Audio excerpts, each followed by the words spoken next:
familia? Me había acostumbrado a decirles buenos días. De repente se me mueven un poco los cables. ¿Cómo están todos esta tarde? ¿Bien? ¿Bien felices? ¿Bien despiertos? ¿Bien deseosos del Señor? Amén. Quizás ya muchos de ustedes se dieron cuenta, pero uno de los artículos, una de las cosas que regularmente me gusta comprar, cuando vas a una tienda departamental con tu esposa o tu novia o cualquier mujer y pasas por el departamento de zapatos o bolsas, ya sabes que la perdiste, ¿no? Va a estar ahí horas y horas y horas y viendo y probando y checando y los colores y las formas. Me pasa algo semejante cuando veo productos de piel genuina. Me pasa algo, puede ser la cosa más ñoña que tú puedas imaginar, pero yo creo que si yo pudiera usar servilletas de piel así para limpiar, lo haría casi casi. Disfruto mucho de eso, por muchas razones, por su aspecto, por cómo se siente, por cómo la durabilidad que esto tiene. Y en mi corta experiencia he podido aprender que dentro de muchas cosas que ahora parecen piel, porque ahora también ustedes saben con esto lo que yo llamo el cuerule y vinil y unos avances tecnológicos tan bárbaros, hay cosas que parecieran ser una piel auténtica y tú lo ves y parece piel y tú lo tocas y se siente como piel y lo manejas y parece ser una piel, pero hay una cosa que todavía la ciencia no ha podido igualar y creo que nunca podrá, y esa es la única cosa que a mí me hace de repente darme cuenta cuando estoy a punto de ser estafado, y eso es el olor de la piel. No hay nada que lo supla hasta ahora. Tú puedes ver algo que parece piel, se siente como piel, se percibe como piel, pero cuando tú lo hueles, huele a petróleo, ¿no? O a plástico, o algo ahí. No huele a piel. Es ese olor característico que cuando tú estás ahí dices, esto sí es. Y entonces puedes estar seguro de que estás ante algo que es lo que verdaderamente es. Semejantemente es la fe. Hay muchas cosas o hay muchas acciones que al momento de verlas parecieran ser acciones de fe. Y hay muchas personas que actúan de una forma que cuando tú lo ves pareciera ser que están ejerciendo fe y tienen una fe correcta. Y de repente en estos días vamos a ver muy próximamente bandadas y caravanas de personas hacia ciertos lugares o cumpliendo ciertas situaciones o yendo hacia ciertos lugares o enfrentando ciertas pruebas que en su hablar pareciera que están ejerciendo una fe auténtica.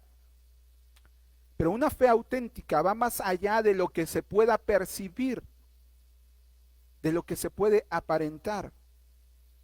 Y esta mañana, siguiendo nuestro estudio a través de la carta a los Hebreos, en el capítulo 11, verso 8 hacia adelante, vamos a aprender en la vida de Abraham una de estas características genuinas, una de estas características verdaderas, una de estas características que así como el olor a la piel te hace entender que estás frente a una pieza auténtica, vamos a ver cómo esta característica también demuestra una fe genuina en la persona de nuestro Señor.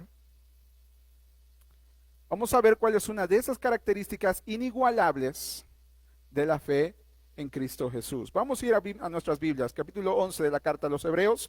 La semana pasada terminamos con Isaac hasta el versículo 7, terminando con la historia de Noé, y en esta parte del versículo 8 en adelante, el autor de la carta a los Hebreos toma el ejemplo de Abraham y dice, por la fe Abraham, al ser llamado, obedeció, saliendo para un lugar que había de recibir como herencia, y salió sin saber a dónde iba. Por la fe habitó como extranjero en la tierra de la promesa, como en tierra extraña, viviendo en tiendas, como Isaac y Jacob, coherederos de la misma promesa. Porque esperaba la ciudad que tiene cimientos, cuyo arquitecto y constructor es Dios.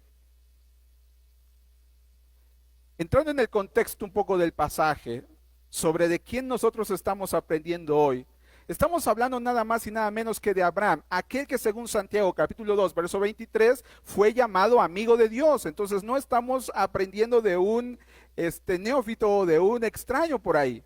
Estamos en la carta a los Hebreos está haciendo énfasis de un hombre, un verdadero hombre de Dios que conoció a su Señor cara a cara, que conoció a su Señor íntimamente al grado tal que Dios mismo, a través de la inspiración de su Santo Espíritu, llevó a Santiago a escribir que este Abraham, del cual ustedes y yo estamos leyendo hoy, fue llamado amigo de Dios.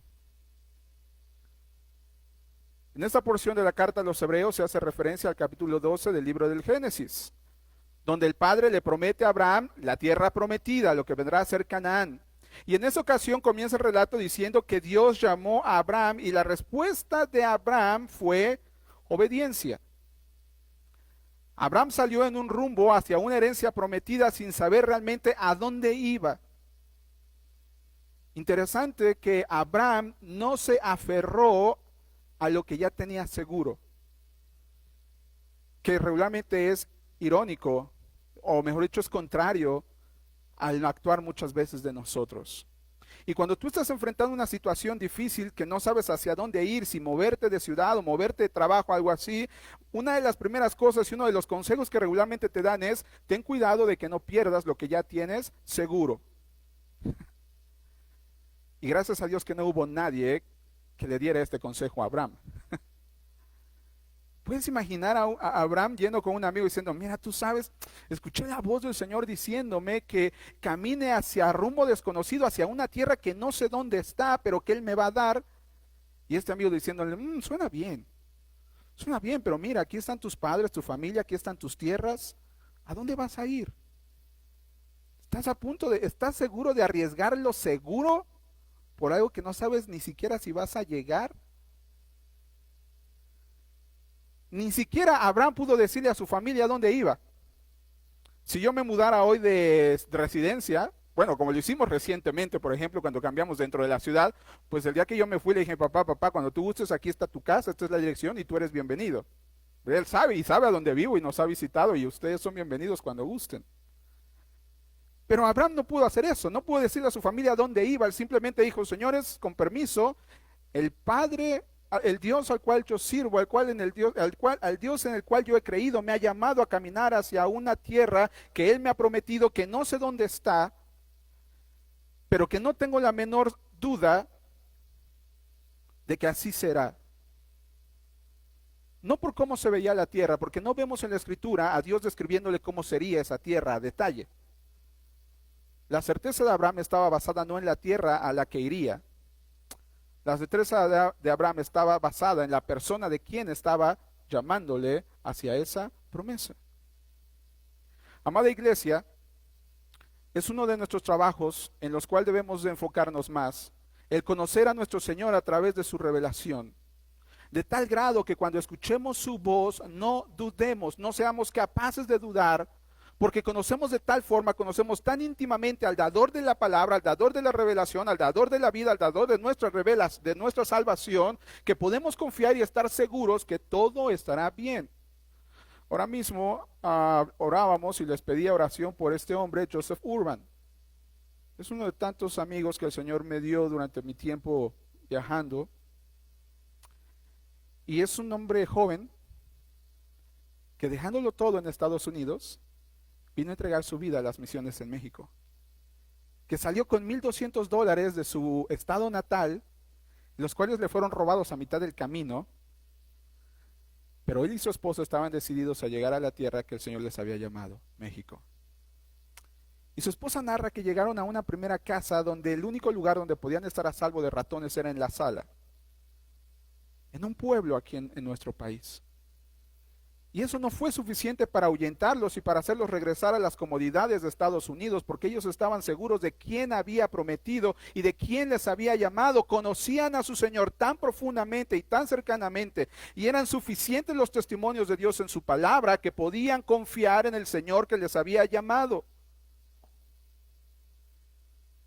La idea parecía descabellada, pero Abraham sabía exactamente quién estaba al frente de la promesa, abriendo el camino.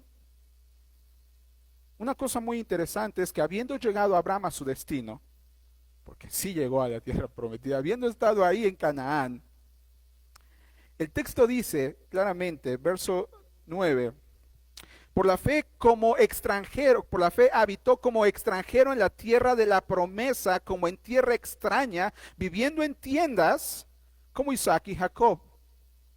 Mira qué actitud la de Abraham. Cuando él llega a la tierra que el Señor le había prometido, lejos de buscar su comodidad y luego en lugar de buscar aferrarse a esa tierra que ya le había costado días y días y días de traslado, él llega a ese lugar y se comporta como un extranjero.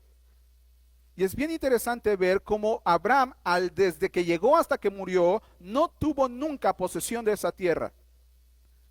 El único pedazo que le correspondió a Abraham fue la fosa que compró para enterrar a Sara.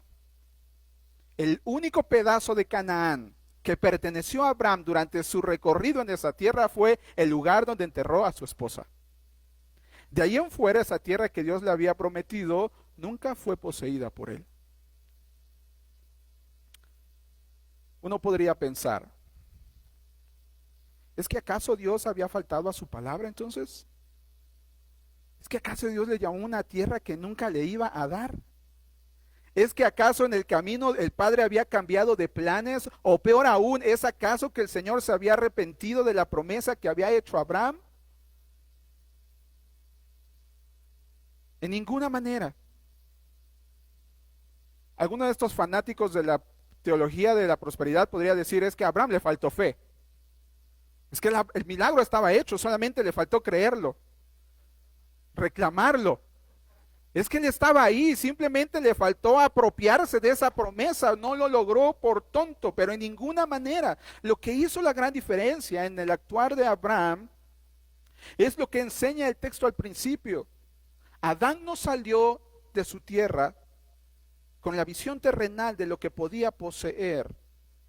Abraham salió de esa tierra con su fe depositada absolutamente en aquel que le había llamado. Eso es lo que hizo la gran diferencia. Abraham no salió obedeciendo por lo que esa tierra le podía dar o brindar.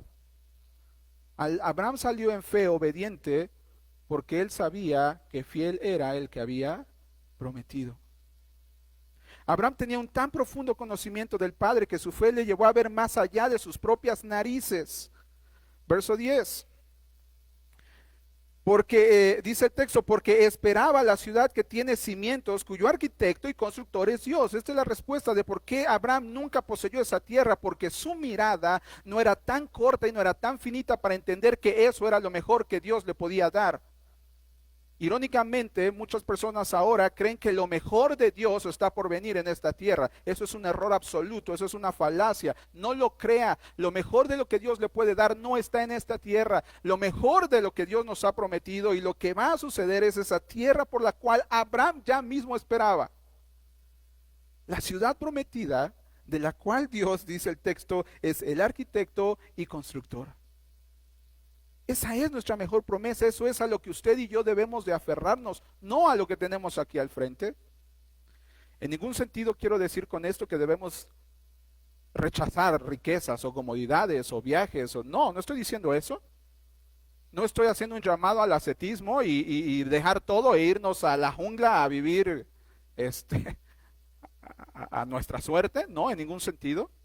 Estoy convencido que el Señor nos da el privilegio de administrar muchas de sus propiedades y sus riquezas en esta tierra, y a unos más y a otros menos, conforme a Él le place. Pero a lo largo de la Escritura también vemos como el Señor dice, a los ricos les llamo, no amen las cosas, al contrario, yo les doy permiso de que administren eso para que bendigan a sus demás hermanos. No estoy hablando de negarnos a las comodidades de esta tierra, porque el Señor es tan bueno que en su benevolencia nos permite disfrutar de ellas mientras estamos de paso en esta tierra. Por supuesto que la vida de Abraham no fue una vida miserable mientras estaba en Canaán. Tampoco es una situación que él llegó y dijo, ay, pobre de mí, que no tengo dónde recostar la cabeza. No, el Señor le bendijo y le bendijo grandemente. Y para Abraham no era carga tener una tienda aquí y después levantarla y llevarla hacia otro lado y moverla hacia otro lado. No era ninguna carga para él. Él estaba a gusto mientras estaba haciendo este recorrido porque su vista no estaba puesta en las cosas de este mundo, su vista estaba puesta en esa gran ciudad que Dios le había prometido. Nuestro Dios no es el Dios de este mundo, nuestro Dios es el Dios de toda la creación, de lo que vemos y no vemos. Nuestro Dios es el mismo Dios que fue, que es, que vino, que se fue a preparar morada para nosotros, y que un día regresará para llevarnos a disfrutar de su gloria juntamente con nuestro padre Abraham. Verso 11. Verso 11. También por la fe Sara misma recibió fuerza para concebir, aún pasada ya la edad propicia, pues consideró fiel a aquel que lo había prometido.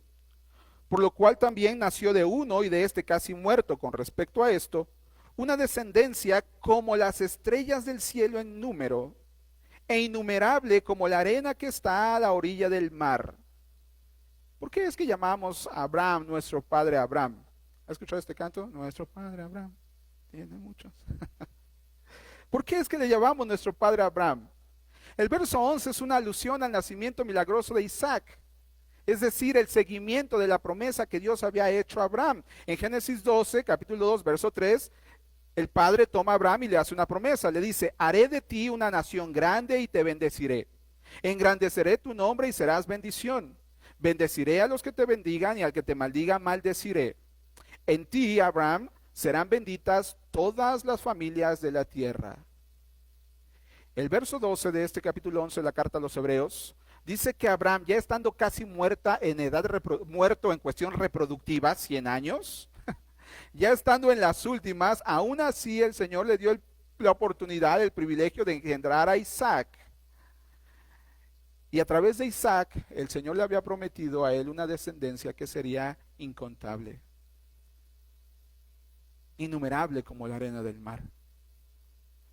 Otra cuestión bien interesante a la luz de este texto es que Abraham no vio esta promesa cumplida durante su paso por esta tierra. Abraham no tenía un modo de comunicación o de saber los miles de millones que vendrían a formar parte de la familia de Dios por esta descendencia que él había iniciado. Él a lo mucho llegó a conocer 2 generaciones adelante. No le tocó ver esos millares y millares de creyentes que ahora recordamos su nombre. Sin embargo, el no haber visto cumplida la promesa de Dios en un futuro inmediato no fue impedimento o excusa para no vivir obedientemente al Señor. No fue una situación que le llevara a decir, pero mira, este Señor me ha prometido, ya tengo 100 y apenas mira Isaac cómo va creciendo y la cosa va lenta y mira apenas tiene 2 hijos y ahora tengo 4. ¿Y dónde está esa famosa descendencia incontable como la arena del mar? Esa no fue la actitud de Abraham, porque la actitud de Abraham no estaba centrada otra vez ni en sus circunstancias ni en el futuro inmediato. La fe de Abraham era obediente porque estaba puesta en la eternidad. ¿Cómo pudo mantenerse fiel a pesar de no ver resultados inmediatos? Por su fe. Una fe que no estaba sentada en lo que veía, sino una fe genuina en el que había prometido.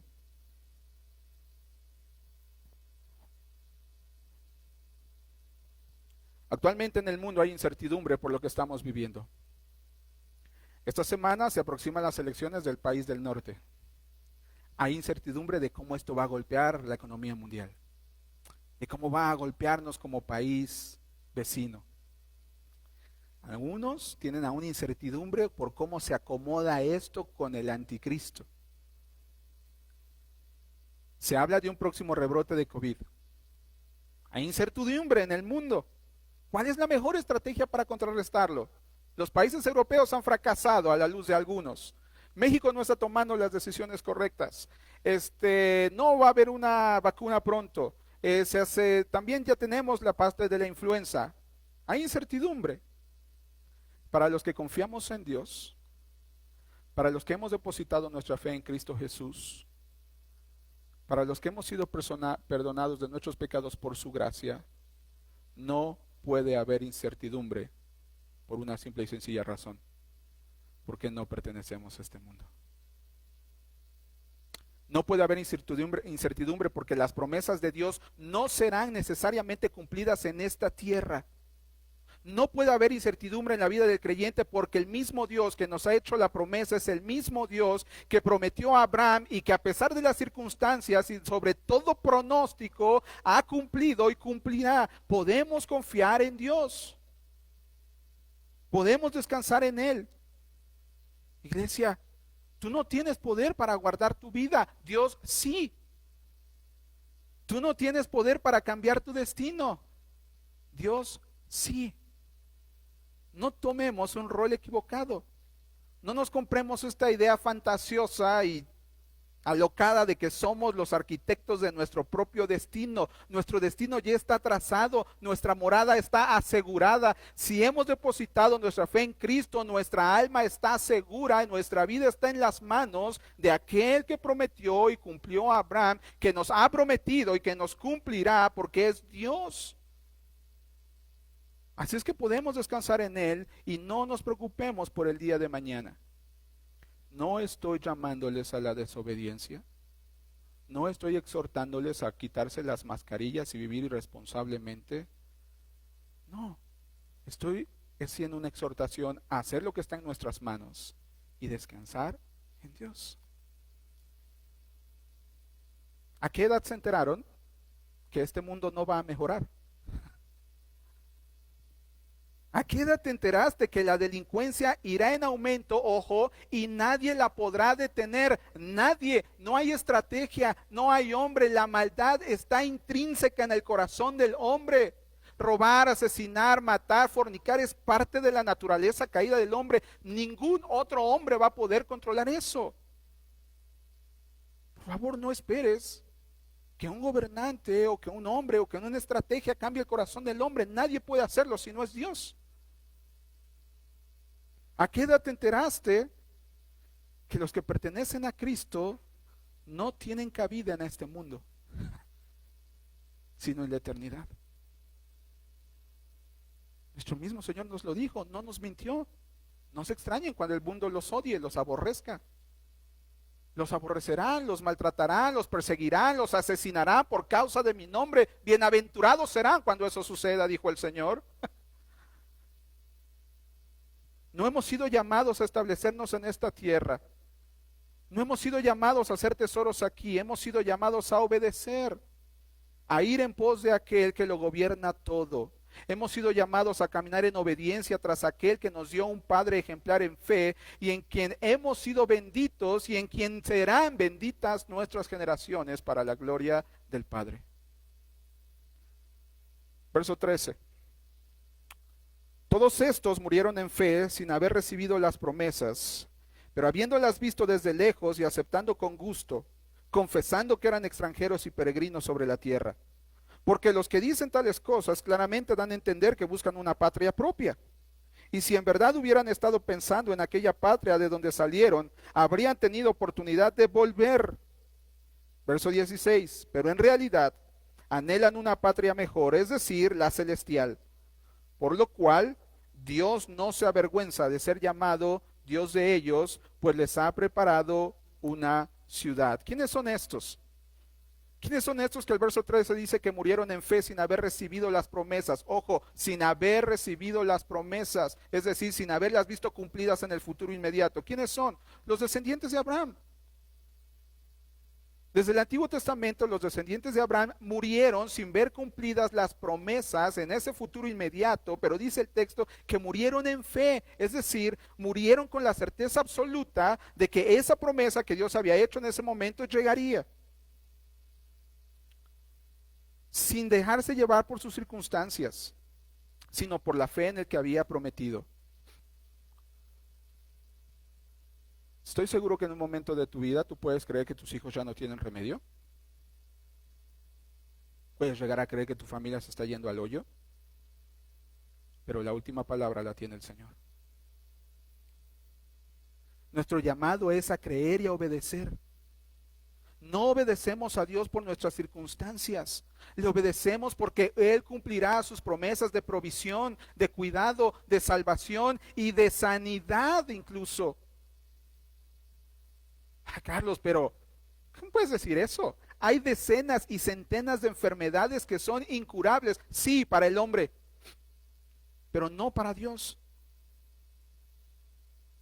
Y yo quiero recordarte algo, precisamente en cuanto a ese tema. Si tú estás luchando con algo así, con una enfermedad que te han dicho que es incurable, que te deteriora cada día más, que te está haciendo sufrir, que te causa tremendo dolor,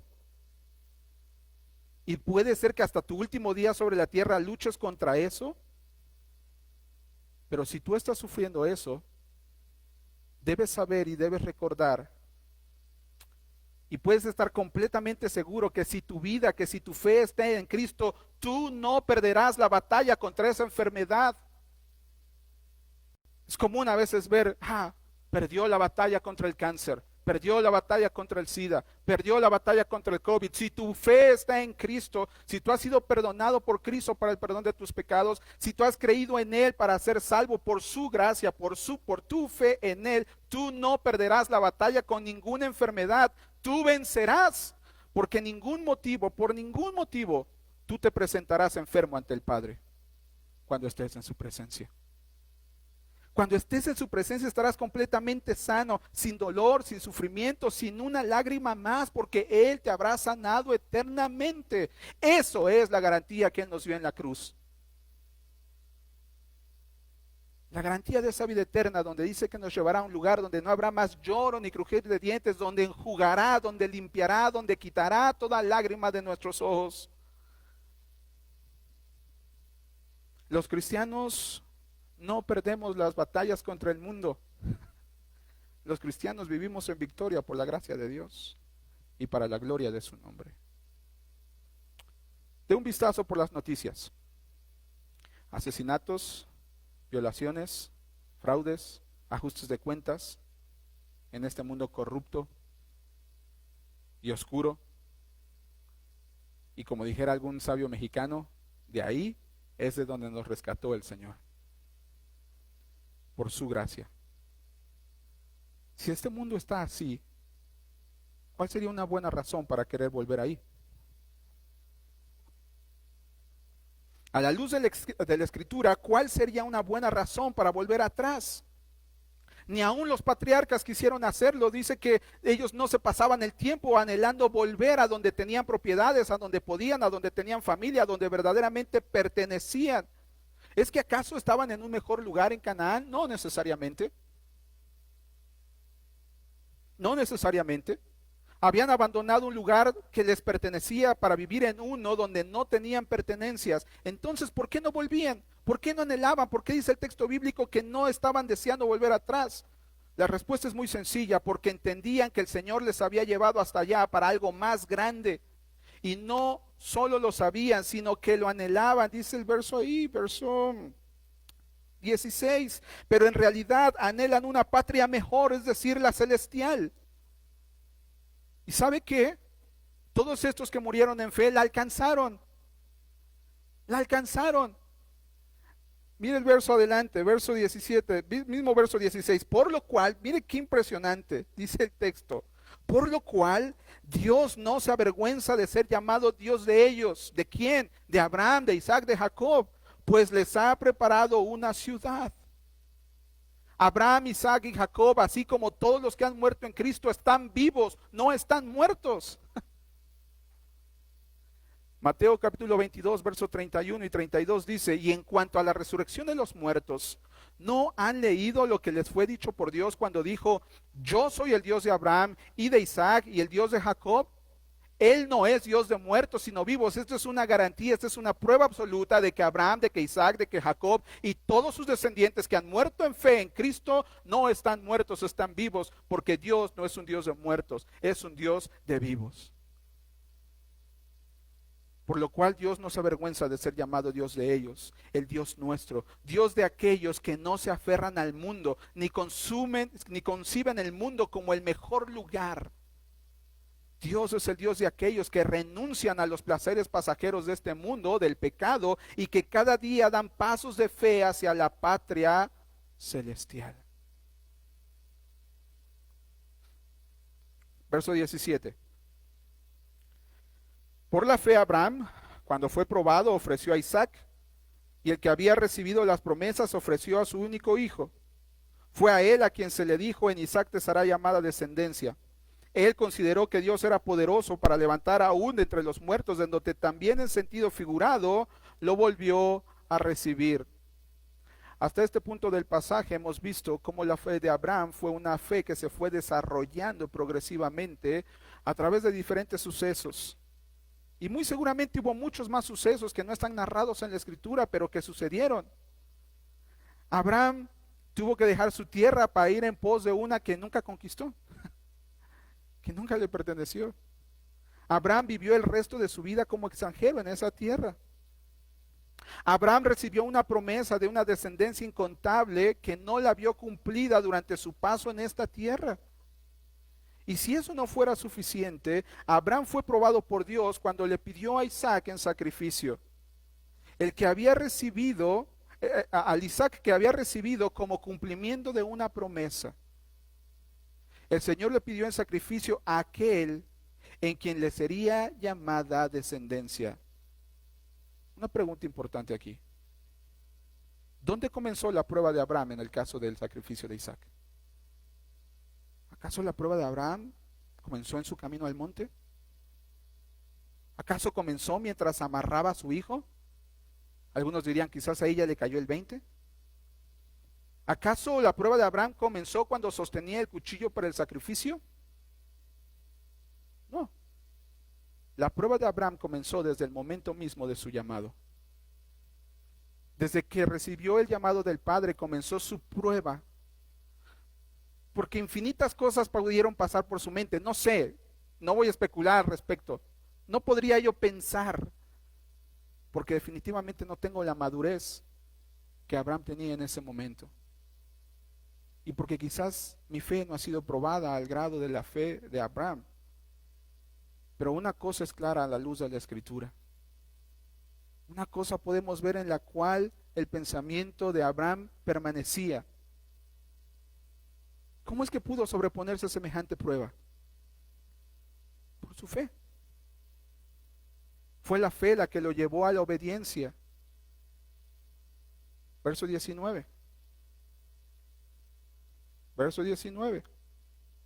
Él, o sea, Abraham, consideró que Dios era poderoso para levantar aún de entre los muertos a Isaac, de donde también, en sentido figurado, lo volvió a recibir.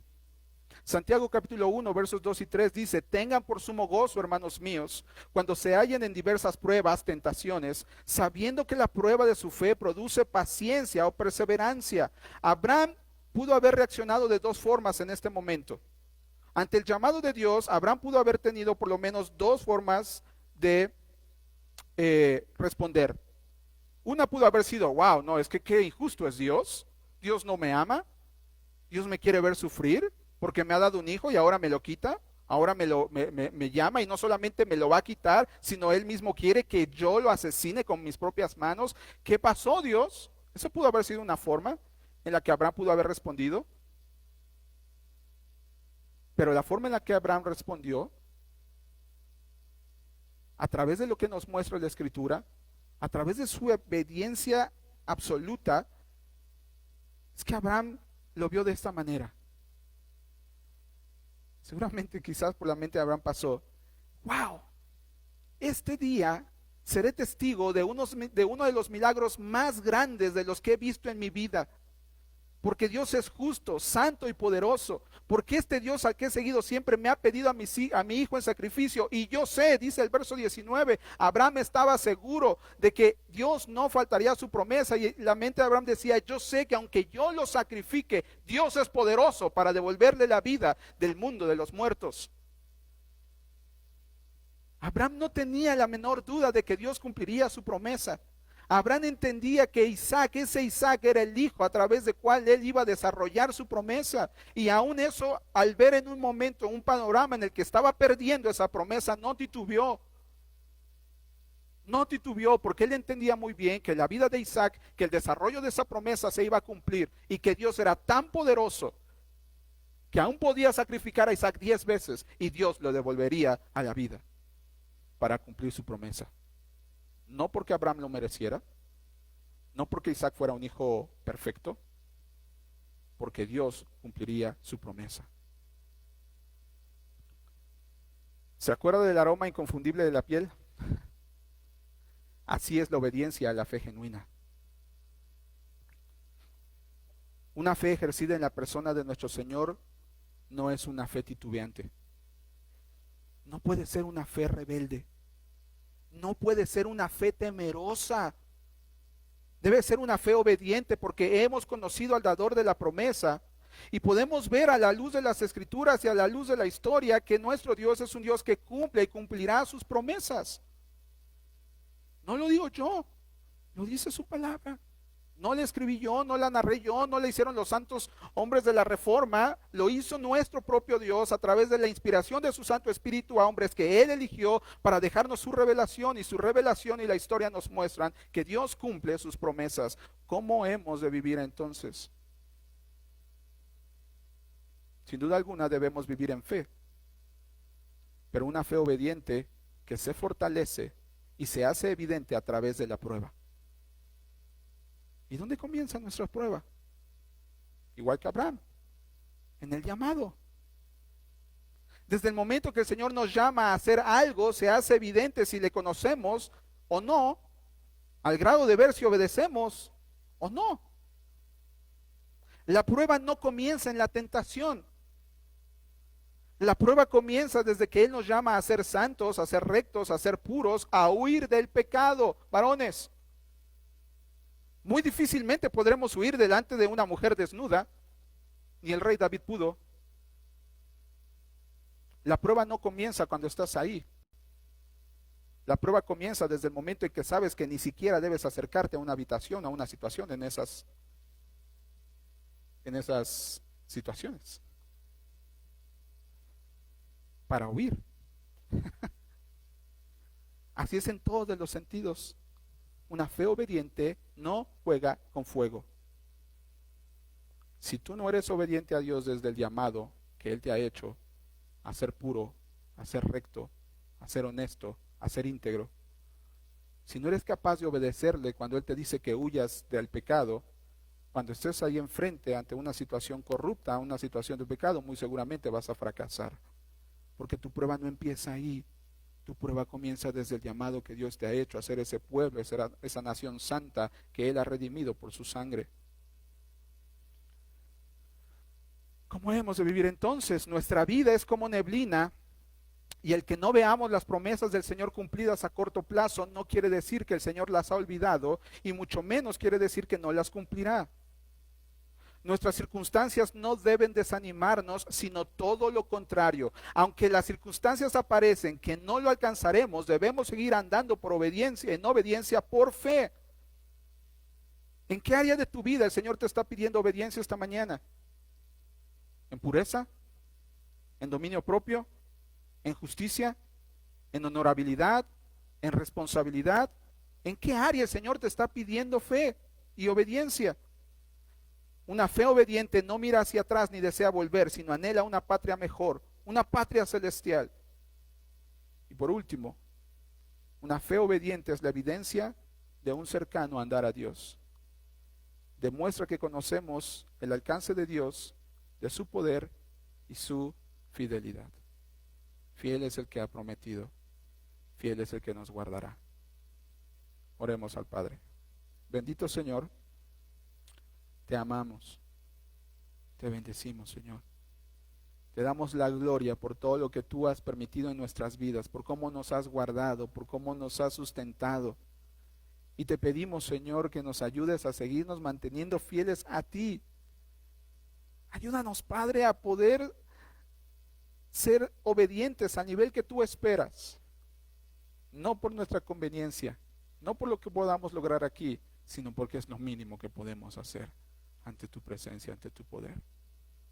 Señor, ayúdanos a poder seguirnos manteniendo fieles en esta vida, a entender que tu Santo Espíritu nos redarguye esta mañana, nos haga entender aquellas áreas donde necesitamos ser obedientes a ti, Señor. Ayúdanos a temerte, ayúdanos a obedecerte, ayúdanos a conocerte más. En el nombre de Jesús. Amén. Que el Señor les guarde, familia.